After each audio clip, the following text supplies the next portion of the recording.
Pergunta de Paulo Souza. Marco, até o final do ano, se você tivesse 3 horas diárias para pintar e desenhar, recomeçando do zero, por onde você começava para acelerar o processo de reaprendizado? Sobre pintura e desenho. São os dois. 3 horas por dia. Você pode separar essas 3 horas em dois momentos. Na primeira 1h30 você pode estudar desenho e na segunda 1h30 você pode estudar pintura, tá? E eu acho que pode ser um planejamento interessante você começar os seus estudos de desenho iniciando por perspectiva, porque a perspectiva ela vai dar o fundamento para todo o resto do desenho. Não adianta você querer acelerar demais o estudo de desenho, já indo para a figura humana, se você não sabe o básico de perspectiva. Então, o mais importante é você consolidar a perspectiva. E, em paralelo, você também pode estudar pintura. O jeito mais fácil de você aprender pintura é estudando pintura de observação, still life, para ser mais preciso. Não é cópia de foto, é pintando natureza morta. Então, o jeito que eu faria era colocar um objeto na sua mesa, do lado da sua mesa aqui, você podendo olhar para esse objeto e pintar esse objeto, entendeu? Olhando para ele. Copiar foto também é uma forma boa de você recomeçar, mas eu acho que você observar a natureza, interpretar a natureza, ter esse filtro de trazer do ambiente tridimensional para um ambiente bidimensional, faz toda a diferença para você melhorar na pintura. Todas as mentorias que eu fiz, que eu cobrei esse exercício dos mentorados de Still Life, pode perguntar para todo mundo que fez mentoria comigo. Eu sempre falei e cobrei Still Life. Depois de um tempo, essa galera melhorou muito, cara, por causa do Still Life. Ajuda demais a você entender como a luz funciona, a sua percepção, entendeu? Então, eu iniciaria com isso, alternando. Pode ser com desenho, com pintura de fotografia, né? Tipo, desenhos de observação e pintura de observação. Mas eu daria mais ênfase nessa questão de observar mesmo a natureza, tá? Então, primeiro, desenho, estudar perspectiva. Como que você pode estudar perspectiva? Existe o Draw a Box, que é um excelente começo. Todo mundo que estuda o Draw a Box entende o porquê que ele é muito recomendado por nós, porque ele, primeiro, é um site gratuito, é um site que você pode acessar, e ele te ensina a perspectiva do zero, assim, tipo, desenho do zero. O Dynamic Sketching, né, o desenho dinâmico, ele tem uma parte disso lá que é muito legal. Não precisa nem de computador, não precisa de usar mesa digitalizadora, nem nada disso. Você pode fazer com a caneta e em papel. Você consegue já começar a aprender perspectiva por esse site. Então, 1h30 por dia, cara, é mais do que o suficiente para você se aprofundar nesse assunto. Ou você pode ir para alguns livros. Eu gosto do Perspective Made Easy, que se você entender inglês é uma boa. E o Framed Perspective. Para mim, são os dois livros básicos de perspectiva que você pode pegar para começar. O Framed Perspective, ele é um pouco mais moderno, então se você não gostar do estilo do Perspective Made Easy, porque os desenhos são mais velhos, tem uma carinha mais velha, assim, sabe? Meio datada. Você pode se incomodar com isso e isso pode dificultar seu aprendizado, né? Você pode também ir para o Framed Perspective, que é um livro um pouco mais caro, mas ele é bem mais moderno, né? São livros ótimos. Caso você não consiga encontrar esses livros e você tiver acesso aos livros do Andrew Loomis, por exemplo, o Successful Drawing, eu adoro o Successful Drawing. Eu amo o jeito que o Loomis escreve. O texto dele é extremamente recente, apesar de ter sido escrito há não sei quantos anos atrás, sabe? É muito, muito foda mesmo. Eu adoro muito o Andrew Loomis. E aí, nesse caso, todos os livros do Andrew Loomis são excelentes.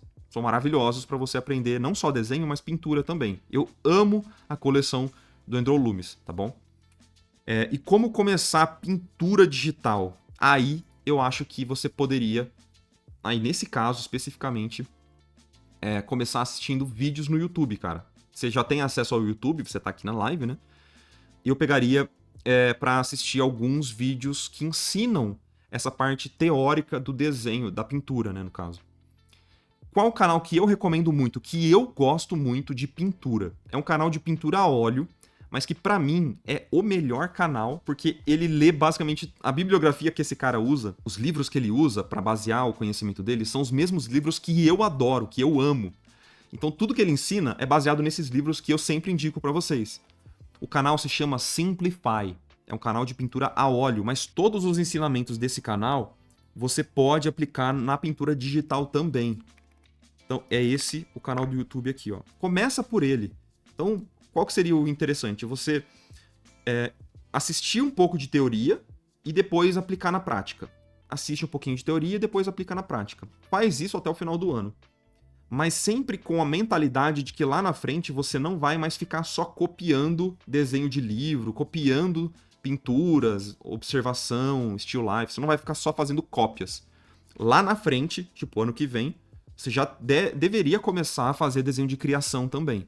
Não fica muito tempo só na perspectiva em desenho de observação e pintura de observação. Isso não vai fazer bem para um criativo que quer trabalhar numa indústria de jogos, por exemplo, e tal. Deu para sacar, mais ou menos? Então, se você tivesse essas 3 horas, divide no meio, metade desenho, metade pintura, e segue por esse caminho que eu falei. Mas sempre foca em conteúdo que tem uma bibliografia, entendeu? Não pega canal aleatório no YouTube.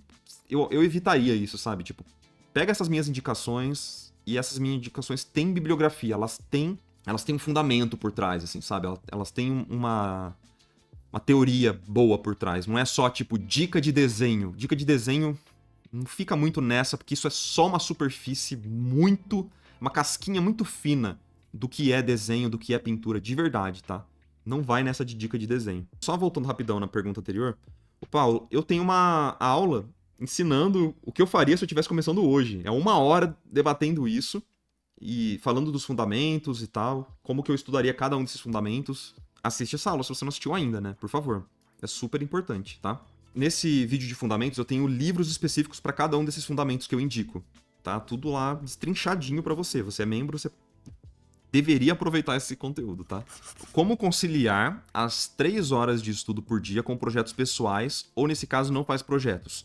Sara, como a pergunta era sobre reaprender a pintar e a desenhar, tipo, estudar do zero e tal, eu acho que nesse momento não é tão bom você ficar tentando criar do zero, porque eu acho que nesse momento específico daquela pergunta, a pessoa vai estar com muitos vícios de desenho e de pintura.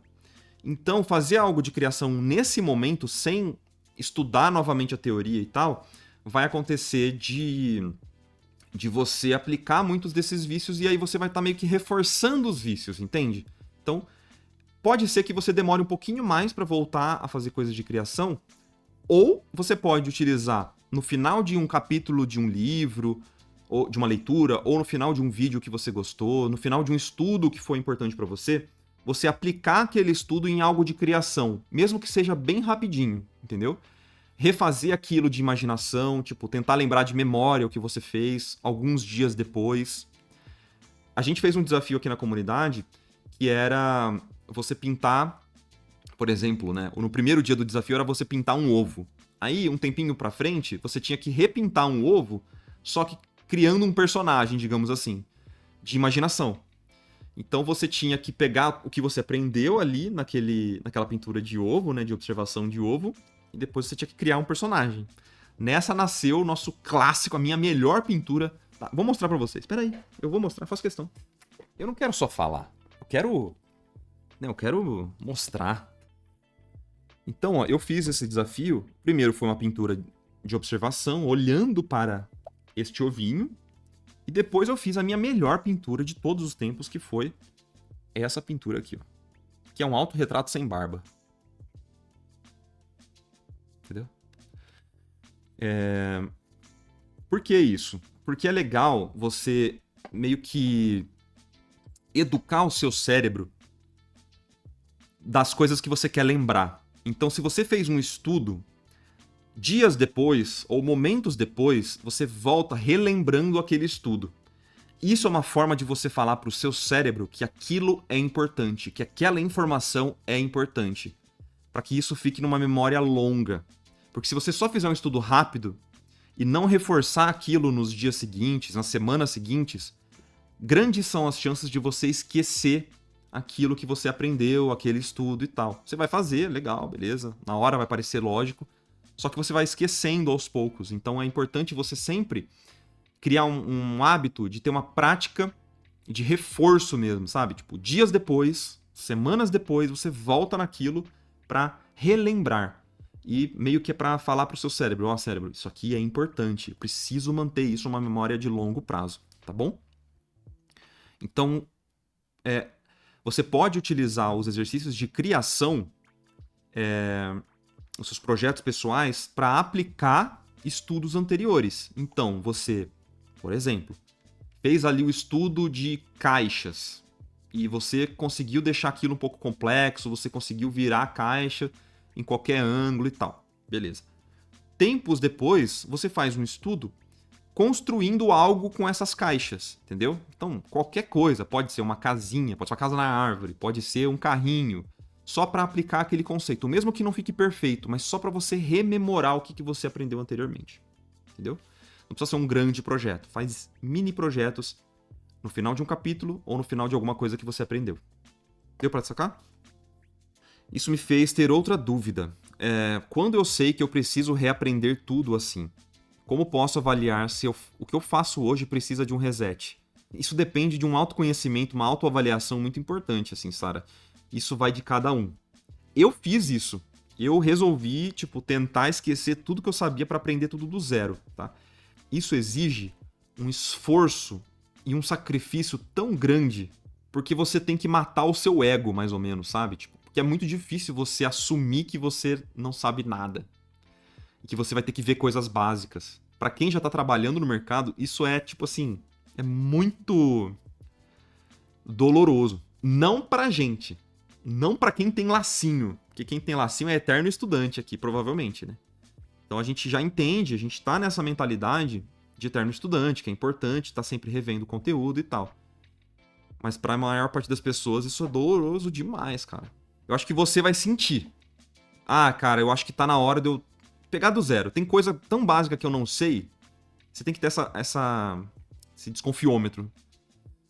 Se eu te falo uma coisa que pra todo mundo, teoricamente, é básico de perspectiva, e você fica caraca, eu não sei nada do que esse cara tá falando, talvez seja o momento de você, não precisa dar um reset, mas dar mais uma volta na espiral dos fundamentos. Esse conceito de espiral de fundamentos é muito interessante.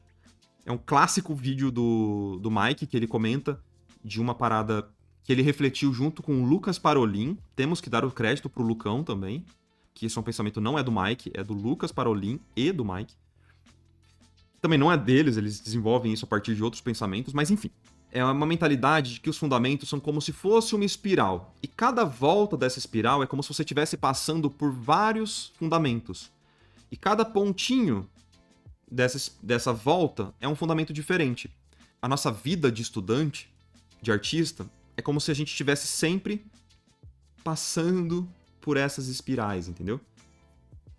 Dando voltas e voltas, revendo os conteúdos, mas toda vez que você rever esse conteúdo, você vai ver aquilo com novos olhos, com olhos mais experientes, e naturalmente você vai enxergar mais profundidade naquele conhecimento. Então, mesmo que você hoje releia um livro de perspectiva básica, você vai inevitavelmente analisar aquilo com mais profundidade. Porque você não vai ver com os olhos de quem não sabe nada. Você sabe alguma coisa. Então você vai ver com olhos diferentes. Então é sempre bom você estar revendo esses conteúdos para você trazer essa nova perspectiva, desculpa o trocadilho, pro seu desenvolvimento, entendeu? Pro que você tá tentando aprender, sacou? Mas é meio de desconfiômetro. Um momento você vai perceber que você tem muitas inseguranças, que você não sabe coisas que você deveria saber, sacou? E a espiral casa muito com a repetição espaçada que a Barbara Oakley fala. É verdade, é verdade. Só que tem gente que demora muitos anos, né, pra fazer essa volta na espiral. E aí isso pode complicar um pouco, né? O da Barbara Oakley é mais uma coisa de, 2 meses. É um negócio de mais curto prazo, mas totalmente, cara, com certeza. Tipo repetições na academia. A cada ciclo você se torna maior do que era antes. É tipo isso. E até uma associação boa com a academia é você estar sempre fazendo de forma constante, entendeu? Não é você treinar muito num dia e ficar morgando o resto do mês. Aí no outro mês você vai lá e treina muito em um dia. Não adianta fazer desse jeito. Você não vai desenvolver de uma forma constante e eficaz. Você pode até se desenvolver, mas definitivamente não vai ser da forma mais eficaz, sabe? Qual que é a forma mais eficaz? É um pouquinho por dia. Um pouquinho por dia. Um pouquinho por dia. Um porquinho por dia. Marco, para quem está começando, usar as ferramentas de ajuda do software, ferramenta de linha reta, ajuste de perspectiva, etc., ajuda ou atrapalha? Rodolfo, essa pergunta é muito boa, porque a gente consegue associar ela com um estudante do ensino médio aprendendo matemática sem calculadora. Eu acho importante, no comecinho, você aprender sem calculadora. Só que em algum momento da sua vida, você vai perceber que ficar fazendo todas as contas tipo, de cabeça, escrevendo tal, sem uma calculadora, é só insano, porque você vai usar a calculadora no seu dia a dia de trabalho. Mas vai ter um momento desse seu desenvolvimento que vai ser importante você aprender a lógica por trás daquele estudo, entendeu? Usar régua, essas coisas no digital, não tem problema nenhum. De verdade, não tem problema nenhum. Mas isso não quer dizer que você não deveria aprender sem elas.